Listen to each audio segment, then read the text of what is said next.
Mute that mic.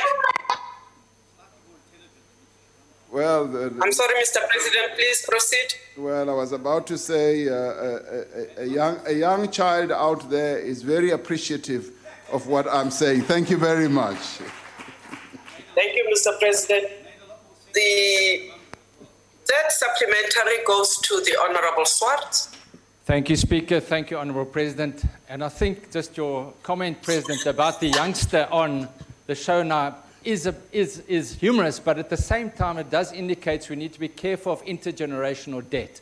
And you have correctly alluded to the almost 4 trillion rand debt and the need to borrow funds internationally, which is regrettable, but we appreciate the fact of the 70 billion IMF loan at 1.1%, which is very favorable terms.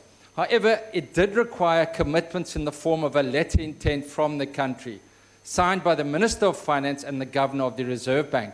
Honourable President, one needs to understand that to what degree do those commitments, are they conditionalities? And Honourable President, the question is, what impact will the recent revelations about the COVID-19 corruption, as well as other challenges facing our nation, such as power supply constraints, have on our standing with international investors and international finance institutions, and our compliance with the letter of intent, given that that particular rapid financing instrument was provided to finance COVID-19 expenditure. So obviously there's a great concern from those institutions as to the corruption allegations, when seen against the backdrop of additionally prior to COVID-19, state capture and corruption, as we see with the Zonda Commission. And may I just say, President, commend you on the amendment of those regulations for the Zonda Commission. That is, as the NPA has said, a game changer, and it does indicate a commitment to fight corruption. So I thank you for that as well, President. Thank you very much. Thank you, Mr. Swart. The Honourable the President. Thank you, Honourable Speaker, and thank you, Honourable Swart. When it comes to the letter that has had to be signed by the Minister of Finance and the Central Bank Governor, it is a letter that sets out, obviously, a number of conditions. It is just like when you go to a bank and you go borrow money, they will have certain conditions. And the conditions will range from things like you cannot spend much more money than what you earn, you cannot do this and you cannot do that. And of course they will say that. They will say that we hope that you will be able to reduce your debt over time. And it's not an onerous commitment to make, because that's what we want to do.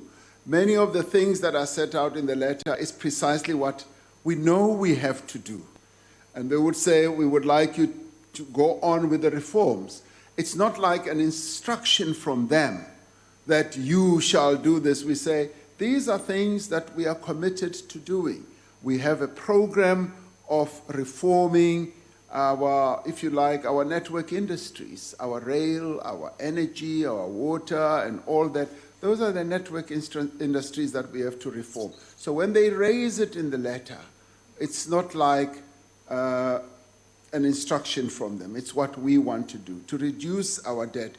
And also to live within our means is precisely what we should do, is the prudent things that we should do. There may well be one or two conditions that could raise eyebrows. I'm quite prepared to say that. But it is not so debilitating that you would say no to getting a 1.1% loan. So it's not sacrificing our sovereignty. We're not, selling the silver of the country and all that. So yes, we've had to agree to that. But what is the impact of what we are going through? The corruption, for instance. Yes, of course. I mean, in the letter, they may well have said, we would like to see you fight corruption. It's what we want to do. So it's if you like, a nice condition. It may sound bad that it is being raised by somebody else, but it's just as good as if you go to a bank and they say, we want you to make sure that you you do this and that, and then you say, okay, you are not going to buy a Rolls Royce. You will agree that I will not buy a Rolls Royce and all that. So in the end, in terms of compliance, we intend to comply. We intend to do what is right for ourselves as a country and the people of our country. And they will obviously be looking at the steps we take to curb corruption.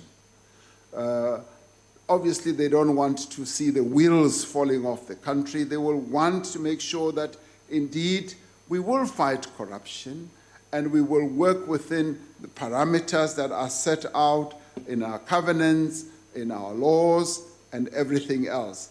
They will want to see that, yes, we are going to upgrade our power facility, that Eskom will be properly managed, that we will go on with the reforms or with the restructuring in Eskom, and all those things.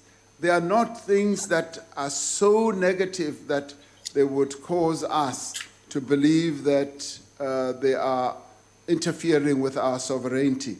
These are things that we will do. So in the end, I would be able to say to you, yes, they have not been sort of discouraged to go ahead with the loan because of the corruption. They have noted, of course, as they often do, because they have their representatives here and they watch our economy on a daily basis and they watch all the indices and the indicators like they do with any other country, but they have not been discouraged from going ahead with this. Now, question would be asked, many people have often said, shouldn't you have looked elsewhere? Shouldn't you have gone to find money in the PIC, in this other body and this other body? And we say, those entities obviously have their own governance structures, and to make an allocation of 74 billion rand is not an easy matter. And if we get it as a 1%, 1.1% loan, it becomes something that we can work with. So it is for that reason that we have, and we will, on a compliance basis, be able to comply, to meet the compliances that they've set out, because they are not onerous, they are not being imposed on us. These are things that we need to do ourselves and move on and reform South Africa so that we have an economy that can function better. Thank you very much.